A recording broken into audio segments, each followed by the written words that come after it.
Salut les filles, aujourd'hui vous vous préparez avec moi. Premièrement, on va commencer par les cheveux. Aujourd'hui, je vais vous montrer comment est-ce que je réalise mon bun texturisé naturellement. Vous pouvez voir l'état de mes cheveux. On commence par brosser tout ça et relever ça en couette. Pour ce faire, j'utilise un élastique recouvert d'une bande de velours. On évite l'élastique nu puisque ça casse les cheveux tout simplement. Un peu de travers, mais c'est pas grave. Ensuite, on s'arme d'une bande de tissage. Ici, une vieille bande de tissage Virgin. Je voulais juste ajouter un peu de volume et un peu de couleur à mon bun. Voilà pourquoi j'entoure ma queue de cheval originelle avec cette bande de tissage. Donc bien la resserrer autour de notre élastique pour que ça ne se barre pas en plein milieu de la journée.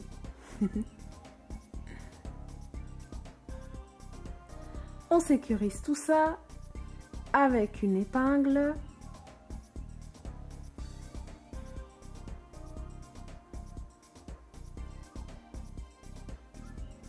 Et ça nous fait une belle couette.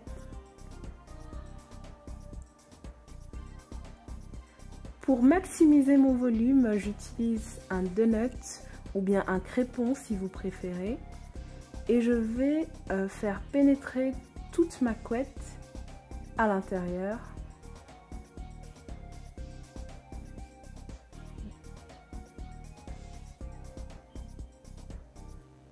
C'est un peu laborieux, mais on va y arriver. Voilà. On sécurise encore une fois avec des épingles. J'ai utilisé pour confectionner cette coiffure des épingles en U. Il y a des épingles plates et puis des épingles avec un bout un peu arrondi. C'est ce que j'ai utilisé aujourd'hui. Ensuite, on va diviser les cheveux par portion et sécuriser le tout autour du donut pour créer notre chignon danseuse ou notre bun si vous préférez. Comme vous voyez, il y a un peu de couleur et moi personnellement j'apprécie.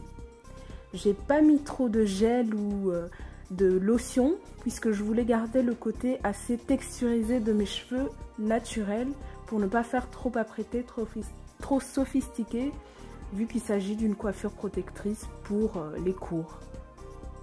Voilà le résultat, mais je pense qu'il manque un peu de maquillage, non ? Nous y voilà. Alors premièrement, je vais faire mes sourcils. Pourquoi est-ce que je commence par les sourcils? Tout simplement pour donner l'aspect général de mon visage. Je trouve que les sourcils, c'est ce qui sublime le visage et ce qui donne l'équilibre. Donc je commence par là.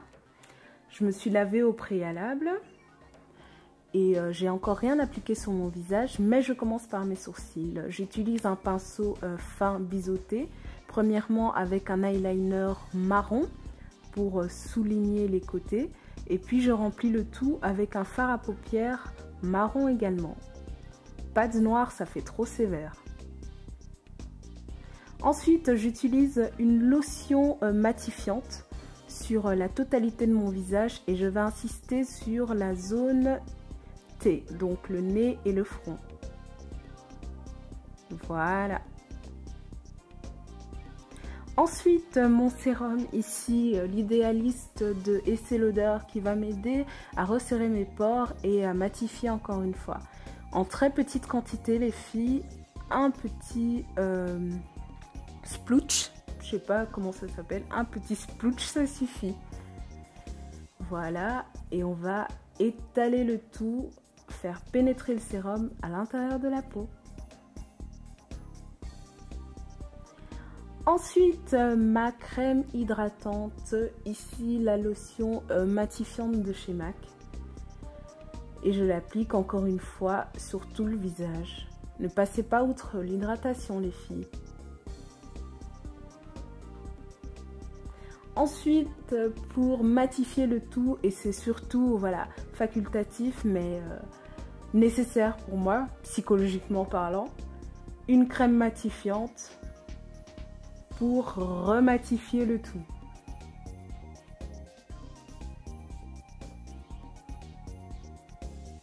Ensuite, mon fond de teint de Clinique Even Better aujourd'hui. C'est pas une étape habituelle ni quotidienne, hein. Vraiment c'était juste parce que là je voyais mes défauts en HD et j'avais envie de parfaire le look, mais sinon j'utilise pas spécialement de fond de teint. Alors j'utilise mes doigts pour sentir la matière, pour la réchauffer. Il y a différentes façons. Moi la mienne en particulier c'est l'éponge, mais aujourd'hui je voulais vraiment sculpter mon visage.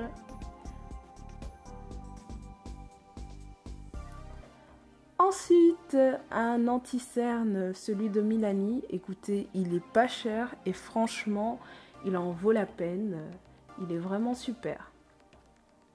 Donc, on l'applique en dessous des yeux, au niveau du pli de la cerne.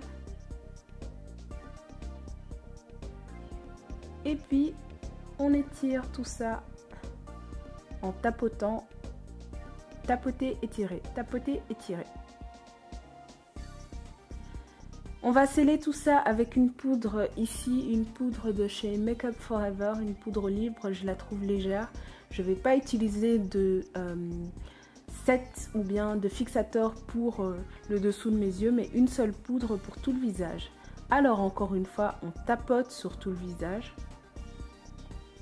On tapote, on tapote, on tapote.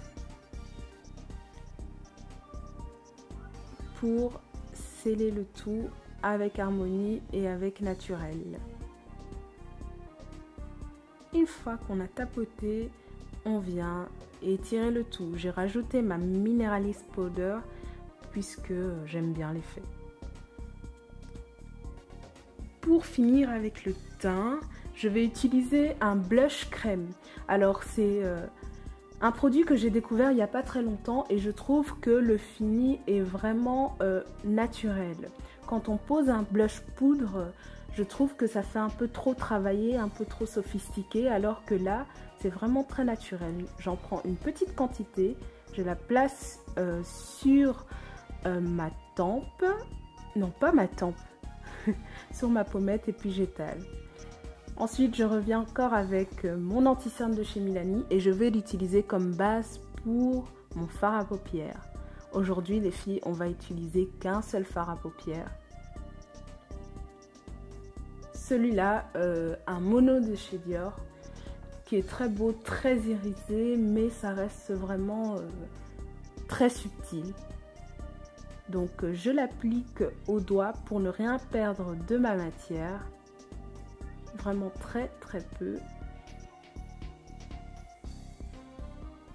Et puis un mascara, en l'occurrence le même, hein, celui de Je Mets Maybelline. Je vais plus vous les présenter. D'après moi, c'est les meilleurs mascaras qui puissent être. Donc je vais exagérer, je vais abuser au niveau du mascara. Que ce soit devant la caméra ou derrière la caméra, juste après la séquence, j'en ai mis pas mal. Donc je commence par en mettre sur le dessus. Et puis en dessous.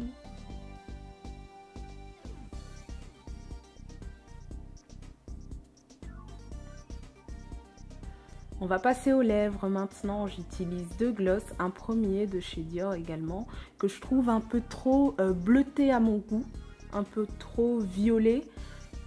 Donc je l'applique, mais c'est pas trop ça. Voilà. Alors je viens casser le tout avec un gloss un peu plus beige, un peu plus marron de chez Inglot.